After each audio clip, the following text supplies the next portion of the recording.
Hello rockers and fuckers, how you doing? On this episode I'm gonna show you the band t-shirts that I've gotten this summer, and no, you can never have too many band shirts. And if you want a hot tip, stay tuned for the band The Tip.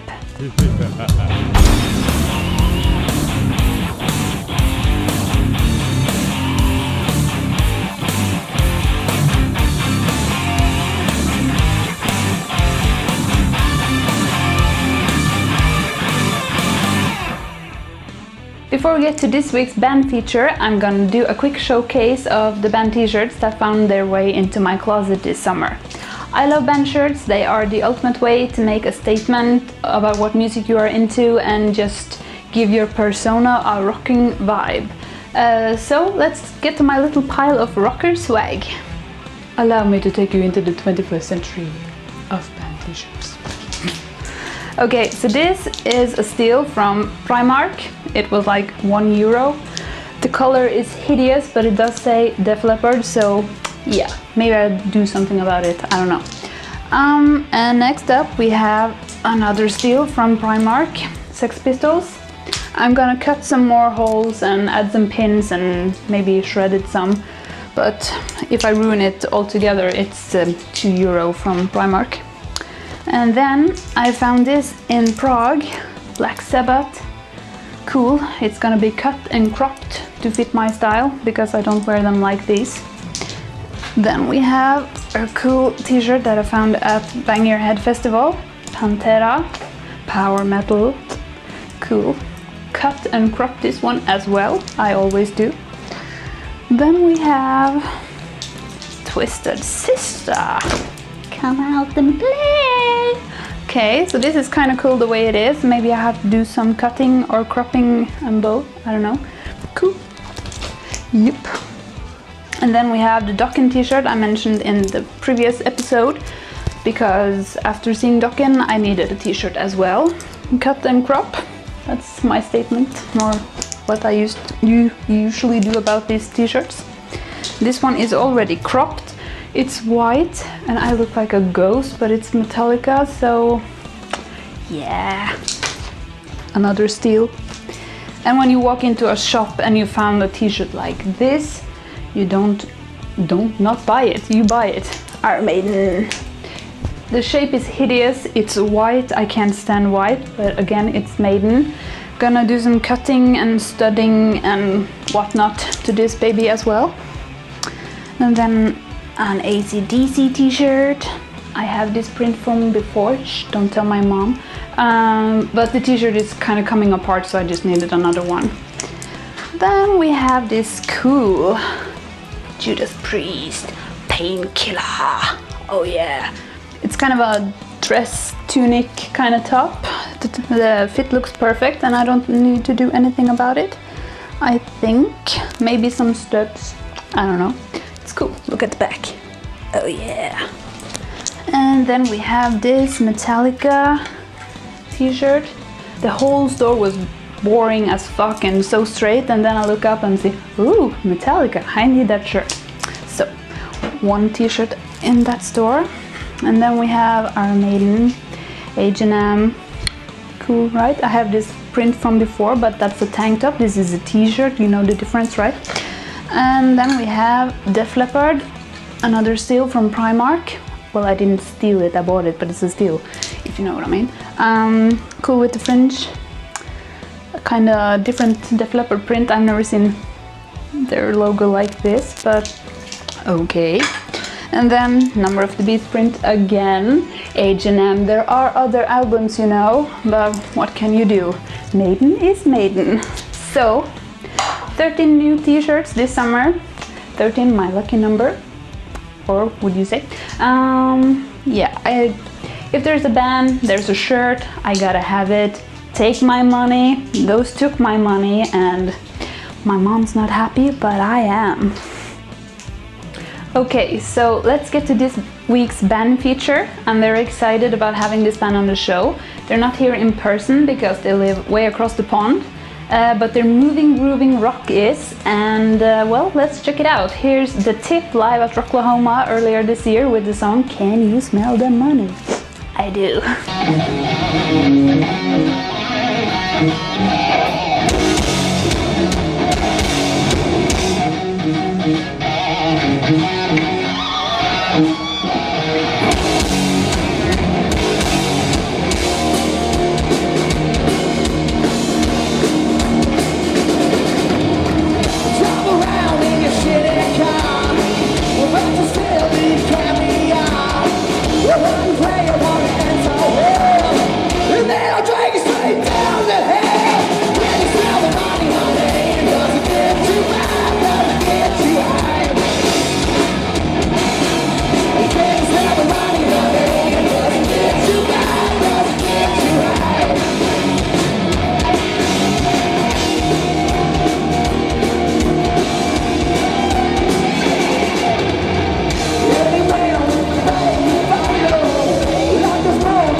The Tip is a 3-year-old band from Nashville, Tennessee. In the band they are frontman Benny Carl, vocals, guitar, harmonica, Dixie Carl on drums and Robbie Boat on bass.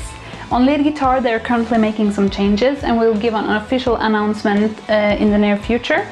Ricky Dover Jr. played the lead guitar on the first 2 albums. I asked what kind of rock they play and the band says we simply play loud, hard, bluesy and dirty rock and roll. We try to avoid being put into a small niche or a rock and roll subcategory, even though we can't help what people compare us to and label us as. When asking what their influences are, they gave me this answer. Music historians will tell you that rock and roll is already a mix of the blues, country, soul, gospel and such. However, individually as a group, our influences reach from Delta blues, early rock and roll, country, funk, R&B and soul of the 60s and 70s, hard rock, metal and hip hop and on and on. Everyone that's partied with us knows that we spin artists like Muddy Waters, Snoop Dogg, Nazareth, the Ohio Players, Bob Marley, Rick James, lots of Rolling Stones, Aerosmith, AC/DC, Slade, The Meters, Marita Franklin, Willie Nelson and did I mention Rick James? And on and on and on. As long as it grooves, they move. Or we move, as they say themselves. The band has 2 previous releases, Killing It Wasted from 2014 and a self-titled record from 2015. But they are most eager to talk about their upcoming release, Sailor's Grave. The band says, we are releasing our latest album, Sailor's Grave, in late September through German record company Saul CMM. So finally our fans here in Europe will be able to order their records on this side of the pond. The band goes on. The record company is run by Wolfgang Roth, who has worked in music PR for bands such as Iron Maiden, Alice Cooper and Motorhead, just to name a few. So we hope that the release and the promo campaign will finally make us able to tour in Europe, which is our next big goal. Our dreams and goals for the long future are simple. We want to make music that moves people and reaches as many people in different places as we can. Watch the crowd go crazy at AC/DC's live show at the River Plate in Argentina a few years back. That's the dream right there. I asked what their all-time favorite track they've written recorded is, and Robbie replied, it's hard to pick a favorite song because we like them all, but personally I love Can You Smell the Money, because it's the first song Benny and I worked on together. I think I can speak for everyone that in the studio the title track from Sailor's Grave was a highlight, because we had the magical Lily Mae Rich, who recently released her solo debut on Jack White's Third Man Records, come in and add violin and siren vocals, which lifted the song into another dimension. Just give it a listen. When asking what their favorite gig was, they told me that last year they opened for The Darkness, which they thought was great because they all loved their debut album and remember what a blast it was having a positive and fun rock band, when the debut album came out in 2000, in the early 2000s. I asked them to share a funny band story, fun or funny band stories, but they were rather secretive, telling me they have many fun stories in the band, but they also have to stay in the band. But they have one from a few months ago. Robbie says, and I quote, Benny's good friend let us use his shuttle bus to play at Rocklahoma in May, thank you John, and on the way back it stopped working in true Tip fashion right on the top of the Mississippi Bridge in Memphis on the state borderline to Tennessee. Thankfully it was just some bad diesel fuel and we made it home after all. They also share this cool fact about the band, and that is that they're avid outdoorsmen. They love to ski, do water sports, mountain bike and spend quality time in the nature, which is great on the road because they always find something fun to do. They've heard great things about Norway and Scandinavia, and they can't wait to see it for themselves when they come on their first tour here.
Thank you so much for watching, and many thanks to the band The Tip for accepting to be on the show. I'm really excited about their new album Sailor's Grave, and I really hope to see them live sometime. Don't forget to subscribe and leave a thumb up. Please share this video to let others in on the Metal Mania. And don't forget to send me your rock and metal related stuff. My email address is below. If you're in a band, let me know for a chance to be featured on the show. And, well, don't forget to stay crazy, Metal Maniacs!